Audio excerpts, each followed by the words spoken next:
Nisedra olana maro nisetry ny fahasalamana teto Madagasikara tao aorianan'ny krizy ny taona 2020.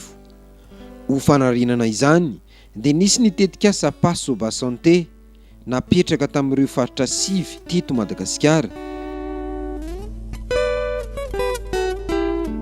Iray amin'ireo faritra ireo ny faritra Menabe nanaovana ny fanatediana.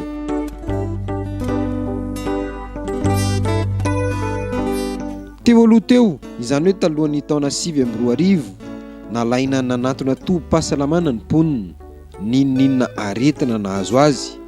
Amin'izao kosa nefa, noho ny ezaka natao sy vokatry nitetika asa Passo ba Santé, nitombo roa na telo avy eny mihitsy nisan'ireo olona tonga mitsabo tena amin'ireo CSP. I Sandrine izao avy any Ankoabe, 20 km miala ny Morondava.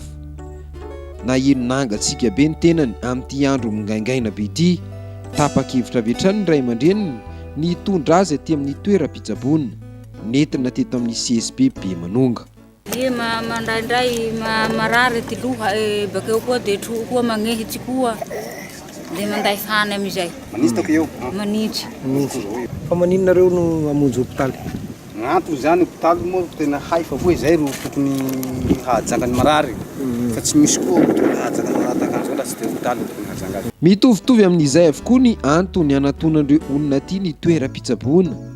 Amin'ny ankapobeny, raha ho an'ireo olona sendra nahita amina CSP maromaro notsidihana, resy lahatra tanteraka izy ireo fa tsy misy afa-tsy ny fitsaboana eny amin'ny tobim-pahasalamana irery ihany no mahasitrana. Raha ny antotanisa dia ireo olona voan'ny tazo, tratran'ny areti-pivalanana, ireo reny bevoka isafo ary ireo reny manao fanaraha-mason'ny zanany no betsaka tonga amin'ireo CSP. Maresy lahatsinay zany tsy tandrifa amin'ny ahody gasy ma le fahazahoanay fa aretina dia aleo nindesa amin'ny dokotera. Tsy manao ahody gasy efa mivavaka. Dia lafa marary dia fandesinay amin'ny dokotera. Koa izay eny efa io tena malaza fa tsy raha ny agnambadika agny atao hoe ambiasa zany fitenenana ty zany ambiasa zany tsy regny olombelogna tahaka tegna reo teny boaka agnandafy ny fanafody vita maro fanafody gasy anany zao fa tsy lany vola fotsiny amin'ny ambiasa agny le agny ro andehanana. Betsaka ka fa ny olo mandrany eny mba mahalala an'ireto hoe mba amin'ingy amin'ny dokotera iny gnazy efa mba mahazo fanetanana tsara rey sady efa be koa ro resy lahatra amin'io amin'ny fanasitranana. Betsaka ro matimaty fahatany mamonjy olo gasy agny. Mizara amina teboka 4 lehibe nitetika asa Passo ba Santé. Voalohany, ny fampitomboana ny faritra voarakitry ny tobim-pahasalamana miasa, izany hoe nosokafana indray ireo tobim-pahasalamana ny Katona. Raha ny taty amin'ny faritra Menabe zao, 9 no sokafana taty. Nakana piasa vaovao mihitsy anodina azy izay noraisina ho piasa mpanjakana avy hatrany. Ngavako voalohany teto zay ny projet le Passo ba mihitsy ny engagena teto amin'ny CSP. Dia rehefa tapitra amin'izay le projet dia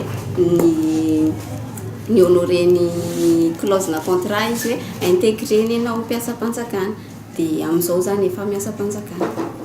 Dia mijoirany sy zavatra rehetra amin'ny maha-piasa mpanjakana ny piasa mpanjakana, resaka formation, resaka asa sy bénéfice rehetra.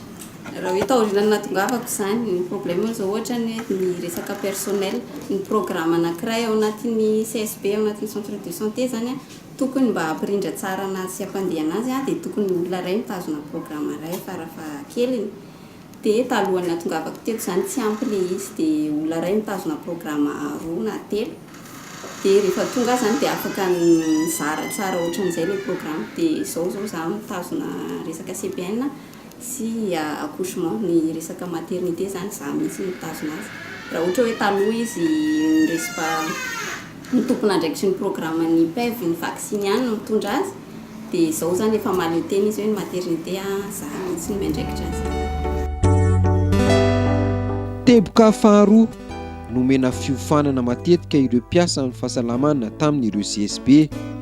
Nisy ny fivoriana natao isaky ny 3 volana na ahafahana nandrefy ny fahaiza-manao ny tsirairay ary nijerena izay mbola olana ny zedraina.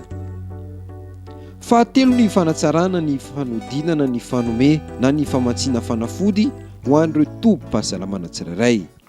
Tamin'ny taloha teo tsy dia afaka mividy fanafody maro zahay.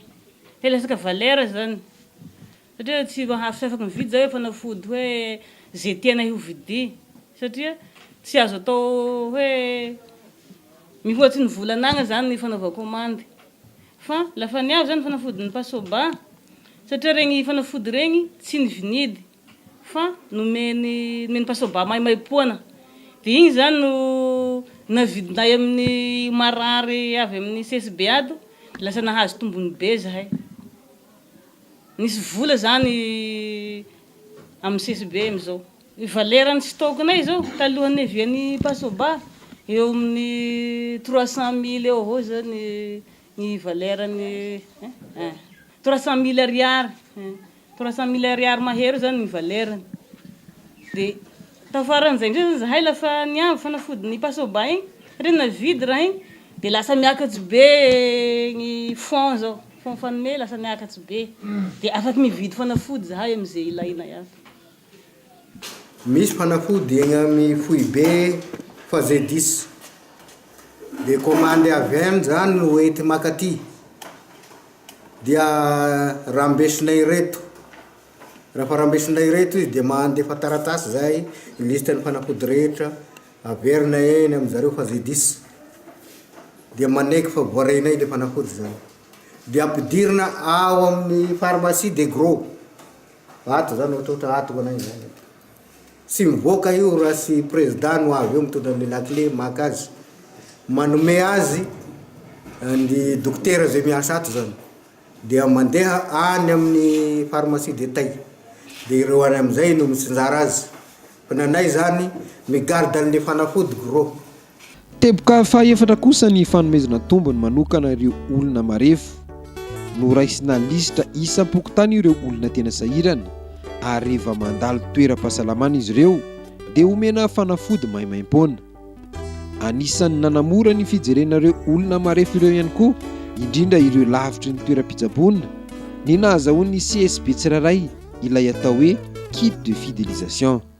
Teo amin'ilay kit de fidélisation zany tena nisy fampandrosoana ho an'ny vahoaka satria ohatra tamin'ny moto zahay raha nandeha tongotra mandeha manao vaksiny any amin'ny 30 km 28 km ny fokotaninay farany lavitra indrindra dia mandeha tongotra zahay makany dia ninatra izay nahazoanay azy dia lasa tsotsotra zany ny fandehananay any. Tena nisy olana be tokoa talohan'ny tsy nahatonga ho an'ity frizidera ity satria frizidera mandeha pétrole zany miteta dia matetika ratsy amin'ny pétrole ohatra ny misy rano le izy dia sahirana be zahay lasa manatitra vaksiny any Belony nefa ny tamin'izany koa mbola tsy nahazo moto dia lasa mandeha tongotra dia tsisy vaksiny raha tsy isaky ny indray mandeha isam-bolana ihany ny vaksiny fa matetika eo am-panina zany le frizidera nandeha pétrole teto. Tamin'ny ankapobeny fahombiazana ny tetikasa pasoba santé indrindra ho an'ireo toerana ambanivohitra sy sarodalana. Mitovy avokoa moa ireo fomba fiasa tamin'ireo faritra rehetra niasan'ny tetikasa pasoba santé. Raha ataontsika sary tsotsotra le izy dia noezahana nanokatra ny tobim-pahasalamana. Rehefa misokatra ny tobim-pahasalamana amin'ny alalan'ny fandraisana mpiasa amin'ny fahasalamana dia nanamfisina ny fahaiza-manaony, nampiana ny fitaovana teknika ary namboarina ny trano ho an'izay tena hita fa tena efa ratsy le trano dia namiraina ny fahazahoan'ny olona misitraka ny tolotra eny amin'ny tobim-pahasalamana. Ankoatran'izay ny zavatra ngezabe isany nampiavaka ihany koa dia le fanamorana ny fahazotoany ny mpiasa amin'ny fahasalamana miasa any amin'ireny toerana izay ataontsika hoe lavitra sy sarodalana ireny dia misy ilay kit de fidélisation izay hanatsarana ny fiaim-piainan'izy ireo mba hahatonga azy ireo ho tamana amin'ny toerana lavitra sy sarodalana. Afaka nanatsara izay fanaramaso zay zany dia azahoana manatsara sur place ny fomba fiasan'ny CSB izay handray an-tanana ny fahasalamana vahoaka ny anivon'ny CSB zany.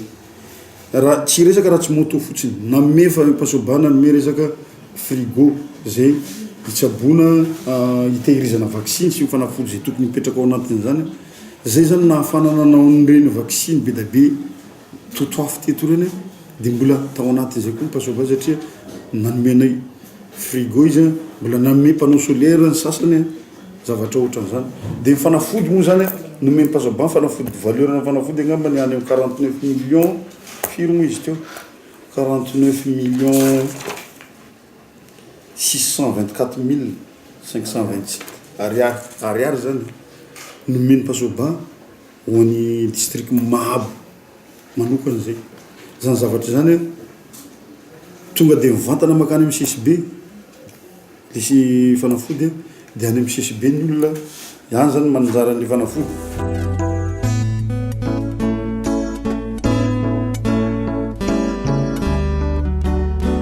Hifarana amin'ny volana Desambra izao ary ny tetikasy fanontaniana mipetraka dia ny hoe itoy ve ny fomba fiasa sy ny lamina efa napetraka aleo tena amin'izay ary ve ireo toeram-pitsaboana?